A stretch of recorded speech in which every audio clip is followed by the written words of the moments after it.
À tout matin, la suite, mais pas encore la fin. On est parti pour la seconde partie de cette émission. Bienvenue si vous venez seulement maintenant de nous rejoindre. Vous pouvez avoir quelques regrets. La page invitée du vendredi, la traditionnelle page invitée, les 5 questions, oui ou non, du vendredi. Léandre Adomou, rédacteur en chef du quotidien Fraternité, le quotidien Maison. Léandre, bienvenue, bonjour. Comment allez-vous? Ça va. Les règles du jeu, vous les connaissez certainement. De moment, on répondra dans un premier temps en toute sobriété par oui ou par non. Et puis, on reviendra et vous justifierez, vous vous étendrez, vous opinerez. C'est bon? On peut y aller? Allons-y. Très bien. Première question. Les mots du président de l'Assemblée nationale, Mathurin Kofinago, qui a, selon certains de ses collègues, le panache du grotesque entêtement, jeudi 28 octobre dernier, lors de l'ouverture manquée d'une session parlementaire, sont-ils symptomatiques d'un enlisement politique au Bénin qui confine au désespoir? Tout à fait. Vous avez dit oui. Deuxième question. Le projet de budget général de l'État, exercice 2011, le dernier du quinquennat Boni-Yayi, c'est un taux de croissance projeté de 3,5% et 1099 milliards de francs CFA. Le ministre de l'économie et des finances s'est livré mercredi à un grand oral. Vous a-t-il convaincu? A-t-il des chances de convaincre une majorité de députés? Pas du tout. Vous avez dit non. Troisième question, la lépine au forceps se poursuit. Rien visiblement ne viendra freiner son cours, pourtant chaotique. Les lois électorales sont laissées en rade, la Sénat en pointillé, et la question qui taraude, bon homme de Béninois, est, et c'est moi qui traduis, le temps octobre 2005 de Laurent Gbagbo sera-t-il le 6 avril 2011 de Boni-Yayi? Cette hantise est-elle justifiée? C'est possible. Vous avez dit oui. Quatrième question. L'intronisation dimanche dernier de Monseigneur Antoine Gagné à l'archidiocèse de Cotonou sur fond d'effusion, de mobilisation politique et de déclarations bien senties d'homélie pour la paix et la réconciliation nationale a fait naître un léger espoir. Mais Gagné de Souza pourra-t-il convenablement remplir son rôle de recours naturel de médiateur? Je ne pense pas. Vous avez dit non. Dernière question. On assiste comme à un changement de cap, à un désengagement, ou serait-ce une impuissance avérée ou avouée du gouvernement dans la gestion de l'affaire ICC Services et consorts? Octobre est passé, bien sûr. Question à 70 milliards de francs CFA. Léandre Adomou, les spoliés doivent-ils faire le deuil de leurs sous et de leurs espoirs? Ah oui. Vous avez dit oui. On se retrouve tout à l'heure.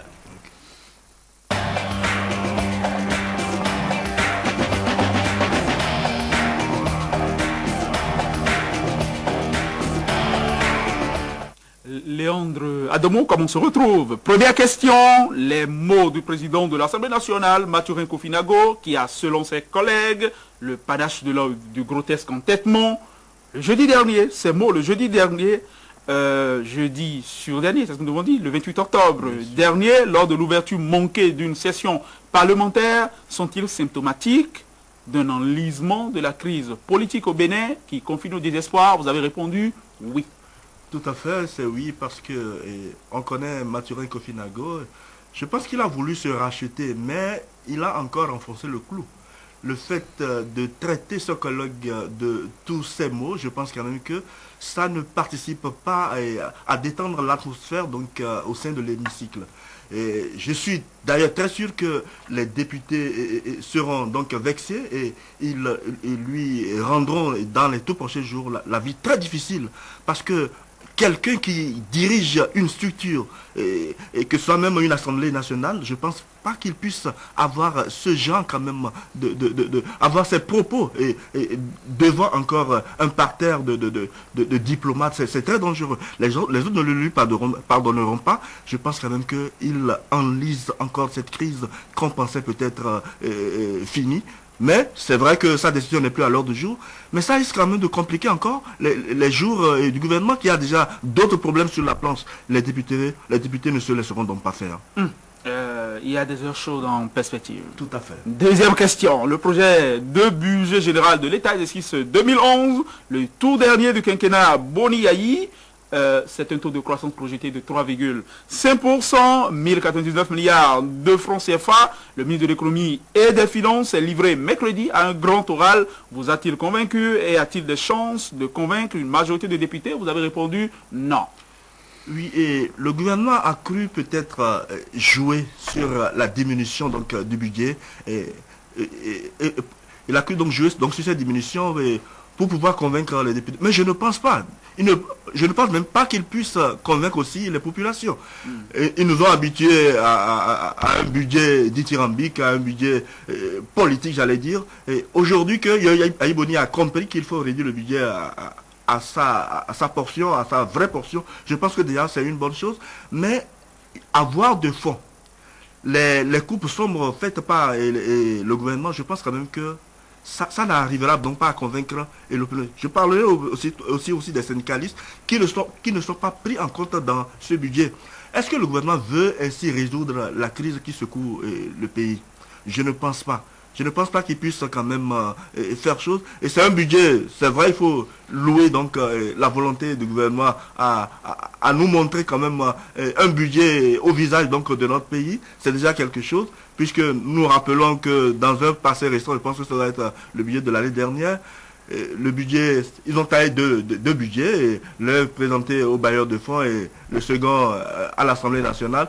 Ça a créé un problème au sein donc, de l'hémicycle. Les députés ont voulu voir clair. Je pense que cette fois-ci, le gouvernement a vu juste. Mais le fond n'y est pas encore. D'accord. Troisième question, la lépie au forceps se poursuit. Rien visiblement ne viendra freiner son cours pourtant chaotique. Léandre Adomou, les lois électorales sont laissées en rade. La Sénat en pointillé. La question qui taraude bon nombre de Béninois. Et c'est moi qui traduis le 30 octobre 2005 de Laurent Gbagbo. Sera-t-il le 6 avril 2011 de Boni Yayi? Cette hantise-là est-elle justifiée? Vous avez répondu oui. Tout à fait, et cette hantise est justifiée et je pense que cela arrangerait plus le gouvernement, puisque l'opposition a toujours demandé une lépie consensuelle, ce qui n'a pas été le cas. Et c'est dommage que le superviseur de la CPS Lépi est en train de foncer tête baissée. C'est un homme très intelligent. Moi, j'ai peur quand même pour lui, parce que on ne le comprend pas. Lui qui dit vouloir d'une lépie propre, et lui qui dit qu'il veut une lépie qui ne va pas être sujet de contestation au sein de la population, on le voit quand même aller contre la volonté du peuple, puisque avoir la masse de population dans la rue hier, on se dira donc que tout le Bénin ne veut pas de la lépie. Qu'on ne mente pas à Boni Yayi pour dire que cette lépie, que c'est la meilleure. Je pense que c'est une lépie, si lui-même l'accepte, c'est se dire alors que cette lépie est taillée sur mesure. Et c'est une lépie tronquée comme le disent les autres. Il va falloir alors que le président de la République écoute donc les opposants pour que cette lépie donc soit renvoyée donc au calendrier grec. Mais vous savez qu'il y a une différence entre foule et peuple. Léandre Adomou, pour vous donc, le 6 avril 2011 de Boni Yayi sera le 30 octobre 2005 de Laurent Gbagbo. Quatrième question, l'intronisation dimanche dernier de Monseigneur l'archevêque Antoine Gagné à l'archidiocèse de Cotonou sur fond d'effusion, de mobilisation politique et de déclaration bien sentie d'homélie pour la paix et la réconciliation nationale afin d'être un léger espoir. Mais Gagné S. de Souza pourra-t-il convenablement remplir un rôle de recours naturel, de médiateur hors pair? Vous avez dit non. Gagné n'a pas la carrure de Monseigneur Isidore de Souza. Et je me rappelle qu'au lendemain de l'élection présidentielle, je pense que c'est les résultats de l'élection présidentielle de 1996 ou 1991, je pense, où quelqu'un devait quitter le pouvoir. Il a fallu quand même son stratège, sa stratégie du moins, pour que le président Kelko accepte de quitter le pouvoir. Vous parlez de Souza. De Souza, je parle de Souza. Vraiment. Donc je pense quand même que Gagné aujourd'hui ne peut pas convaincre. Déjà il y a même des gens qui lèvent le ton, des syndicalistes, des opposants qui disent que Gagné fait peut-être de deux poids, deux mesures, et quand ils voient Yayi c'est autre version, quand ils le voient c'est autre, et ensemble ils disent toute autre chose. Je pense qu'il va falloir que l'Esprit Saint guide cette autorité religieuse pour qu'il ait donc cette carrure, ce savoir-faire du Monseigneur, du feu Monseigneur de Souza, pour que cette paix revienne au sein donc dans notre pays. D'accord, mais pour vous, il a un a priori négatif. Cinquième et dernière question, on assiste comme à un changement de cap, à un désengagement, ou serait-ce une impuissance avouée et avéré du gouvernement dans la gestion de l'affaire ICC Services et consorts, octobre est passé, bien sûr, nous sommes déjà en novembre, ça ne nous a pas échappé. Question à 70 milliards de francs CFA, Léandre Adomou, les spoliés doivent-ils faire le deuil de leurs sous et de leurs espoirs? Vous avez dit oui. Qu'on ne se trompe pas, qu'on ne se leurre pas, et je pense que le gouvernement a échoué dans ce dossier. Les spoliés donc de ICC Services ne rentreront pas en possession de leurs sous. Et qu'ils comprennent cela. Les assassins, les criminels donc de ICC Services ont dilapidé leurs sous. Le gouvernement aussi s'y est mal pris. Le gouvernement a créé des commissions sur commissions. Ces commissions ont reçu aussi des commissions, des per diem pour le travail. Je pense quand même que leurs sous sont partis en fumée. Qu'ils n'espèrent rien et puis qu'ils donnent donc leur cœur à Dieu, comme on le dit, pour quand même penser à autre chose. Ça c'est un langage de vérité, sans fioriture, sans langue de bois. Tout à fait, moi. Léandre Adomou, merci. Ouais, merci. Vous êtes resté égal à vous-même. C'est comme ça qu'on vous aime. Ne changez surtout pas. Excellente journée à vous. Excellent week-end. Merci beaucoup.